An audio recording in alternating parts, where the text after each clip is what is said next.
What's up, guys? It's me again, and I did some quick, cleaning up this area here. I moved that rig there from this end to that, did a little clearing up down there, moved the batteries around, the two batteries. I put them actually behind the board. I just leaned the board against here like that temporarily. Switched around a little bit of one or two things. I moved this cable from the bottom instead of pointing downward because I was going to stand it up like this. I didn't want it to press against the cable, and I moved the cable that direction. I kind of adjusted this a little bit. Alright, so basically right now I don't have anything plugged to it, so because I'm doing some testing right now, and also I'm waiting for a bracket for one of the panels. I have two panels connected right now, and I'm pretty much just have it charging the battery right now. It's at 89%. When it gets to 100, then I'm going to plug something in here, most likely either one of these guys or one of the Kaspa KSO ICERIVER, or one of these miners, as a test, because I believe these crank up about 100 watts. This is about 65 watts, but I'm still doing some testing and stuff. I got a battery coming in. I also ordered two more solar panels that are coming in. So I got the solar power. I kind of like quickly through the wires like behind there like that. I threw them around just back there, but I didn't do it around there. Yeah, I don't think I have enough length. I might have to, a little extension cable. But anyway, I just threw it back there behind this podcasting station, and I'm right now temporarily running them under the door. Let me open up the door. Got them over here, coming around here. Just threw them temporarily over there. I'm gonna actually put them down there. This is all mostly temporary, just to get it up running. I got this panel above this cage here, and this one here, I'm going to get the brackets to hold it against this cage. It's going to, with some bolts and stuff. I'm going to get the bracket. You see how this one is? I actually put this one up here. I bolted it down, and everything is pretty secure there. And I got this bracket here. I got this one on Amazon, about 30 bucks. And I secured that one up there, as you can see there. And basically I'm going to get another one of these, but I'm going to secure it on top of here, this one. I know it's a little bit shading a little area there, so I'm going to be losing a little bit of wattage, but it depends. I might just move the cage just a little bit slightly over to the left, possibly do that. I'll see how that works out. Okay, so I was kind of thinking of putting another panel on this side here. I'll see when I get the other two panels. Probably this area facing like portrait, like, I believe, yeah, upward like that. And and then I thought, okay, maybe I can put another panel here and another panel down here, kind of possibly facing the sun. So you can see the sun is up there. I mean, of course it would be better to set it on the roof, but I'm not doing that currently. So yeah, I got it hooked up like this with the double splitter, and I'm going to try to get a 4 splitter. I believe on the system right now I could only put I'm gonna actually get some wire strap and strap it against this frame. I do have some, but I gotta go and look for it. So I believe this can only hold up to about 5 panels, this entire system at 100 watts, because it's a 12 volt system, and such and such or whatever, the calculations. But I will be moving up to a 24 volt system. Eventually I'm just going to build a whole different one, but this can handle 2,000 watts. I did see another, Renogy has another one that's 3,000 watts. That's a 12 volt. So I'll see And this one that I purchased here, it's a 40 amp one. This I probably end up moving up to what is it, 60 amps. I don't know if I'm gonna go with the same brand, Renogy, 100%, but for now, you know, it's good and fine and dandy. I can't wait to get the other battery because I have two batteries connected in parallel. So I'm gonna have to make sure those are completely charged up before I connect the other one, and test to make sure the other one is fully charged so they can drain and charge evenly. That's one thing about that. And so I do have one battery coming, should be here by roughly Wednesday, and some panels coming. I'll probably get those by Tuesday or Wednesday, those panels. So slowly but surely. This, I'm not sure where I'm gonna, you know, put this at, on the wall or whatever. I'll probably just leave it like that, just put something under it, you know. You don't want to, you know, shove it on the wall, because now I'm going to be making a lot of changes. I'm probably going to be taking it down, putting it up, taking it down. It's annoying. But right now it's running pretty good, you know. Let's see here. I was reading over it, you know. Right now it's set at 12 volts, as you can see there. And it's on LiPo batteries. You had to change these settings, but this one's was already set to 12 volt. This can handle up to 24 volts, and I had to switch that to LiPo batteries. So right now, as you can see, they're saying that, you see that arrow going like that, that the panels are charging the battery. This light bulb is just for if you just want to directly use power from here. I don't have any cables to it. I think directly 12 volts externally if you want to just use that, but I'm not using that. And it's at 13 what is it, volts, I think. I'm not 100% sure. Kind of gets overwhelming. The panels, it's at 16.65 volts, and I think this is the total amount of amperage that has gone to the battery. 6.62, 60.65 amps so far. I believe it's at 92%, so it's pretty much almost charged up the batteries. Once it does that, then I'm going to crank it up with one of these things here. And the battery is at 13 volts, and this is the external power I was talking about. It tells you how much you have drawn out of the battery, calculates that, which I'm not using that. And this here is I think total drawn, or maybe I said the same thing, of solar to the battery is 0.5 AH. I think that's kind of the same thing. I mean, not the same, but yeah, like same meaning. Battery to the how much I have drawn already. Battery to the external. That's what that is. Battery to external. How much? 0, because I haven't used that. And the temperature is at 27 Celsius. One thing about this machine, I was looking all over how to switch it from Celsius to Fahrenheit, but there's no way of doing that. You know, that's one downfall about this device. So it's at 27 Celsius. Okay, and this is the setting for the external voltage. If you're using it, I'm not using that. And this is just the error code. EO means there's no problem with the machine, right? Let me go back here. I was saying, all right, this is 27 Celsius. It's not this machine, it's this cable here, I believe. This is the sensor cable. I got this, like, pretty much where the batteries are, you know, so it's monitoring the temperature of the batteries. So if it gets too hot, it'll shut off, I believe. I'm not 100% sure. So that's pretty much it. It's a pretty simple device here. So I'm going to keep it on battery.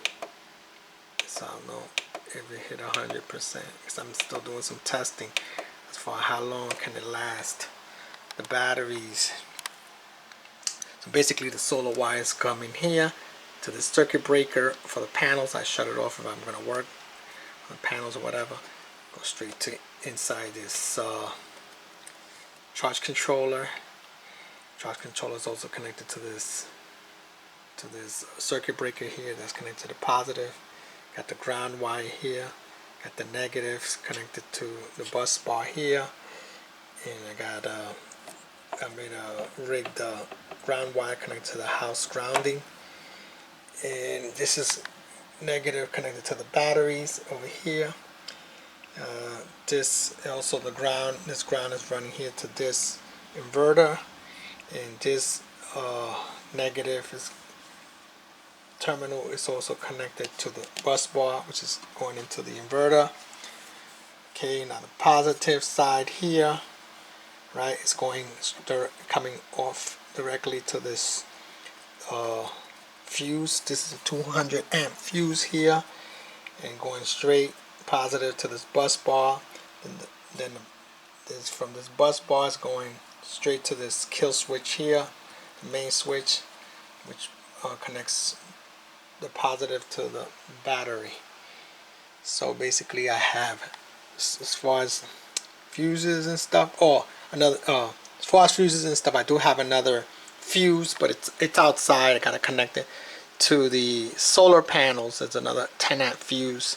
Kind of thought about moving it inside, but it's okay, I think, outside. I got that fuse. I have the circuit breaker here, which is connected to the panels, as well as the fuse outside. And I got this circuit breaker here, 40 amp circuit breaker is connected to this machine.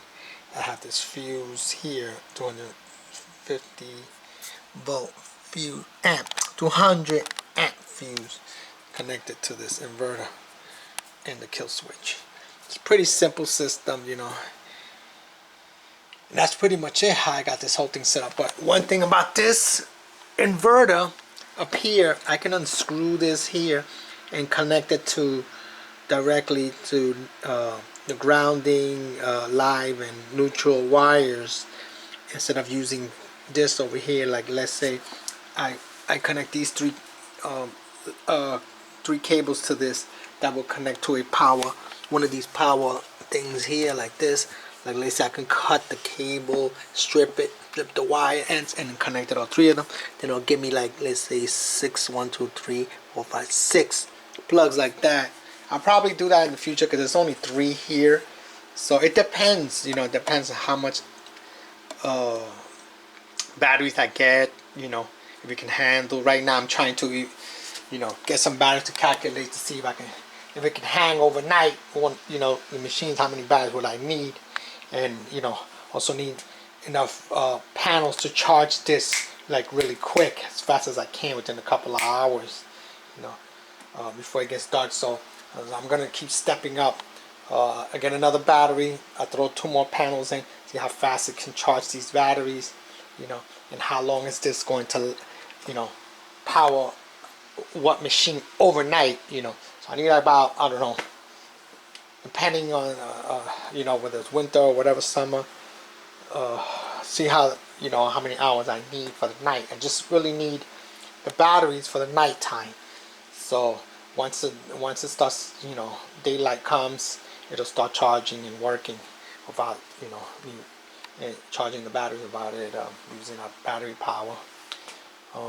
But that's pretty much it. That's pretty much how the system works. It's a pretty simple system at this point. I mean, it could get more complicated as well, but that's, you know, pretty much it, you know. So I'm just messing around with this on a daily basis, you know, I'm trying to power up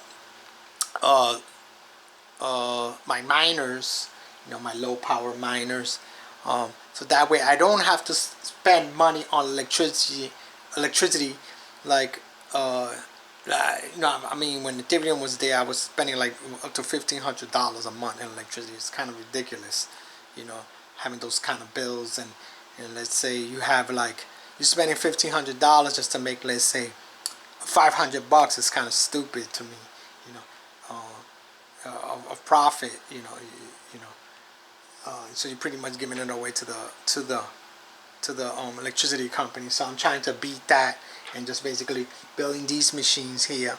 I mean, they're costly because this one almost cost already. I've already spent over $1,800 because I had bought the new panels. I ordered the new panels and those things to hold the panels. You know, so those were all about $30 each. You know, so $1,800 is, you know, I've already spent on the system, but to me it's like it's still gonna be worth it in the long run, no matter what. Because if I'm slamming the electric company with $600-700 at this point, to my, you know, if I can eliminate that, you know, so pretty much mining for free, you know, like I'm just getting free money, essentially, you could say. After that point, you know, once I get my money back for this machine, this setup here, then I'm mining for free, you know, and just beat that headache of paying the electric company. It's just so annoying, man, you know, especially, you know, right now the prices of these coins are, you know, they're not that profitable if you're running high electricity, and my electricity costs about 15-16 cents a kilowatt, you know, which is ridiculous prices at this point. And it's just like all that money's going to them. I'm trying to avoid that, you know. I'm going to avoid that. I'm going to tell you right now, even if I got to get up on that roof and throw some real high power panels, I'm doing shit. I'm doing it because it's not worth it, you know. And right now I'm just trying to, you know, do it slowly. Start from the crank up these low powered ones like this. This ICERIVER only uses 65 watts. These use about 100 watts each. I got these off right here, and those 4 off, and I'm gonna build 2 more here, you know. So I already got those power supplies there. Got this one pretty cheap on eBay.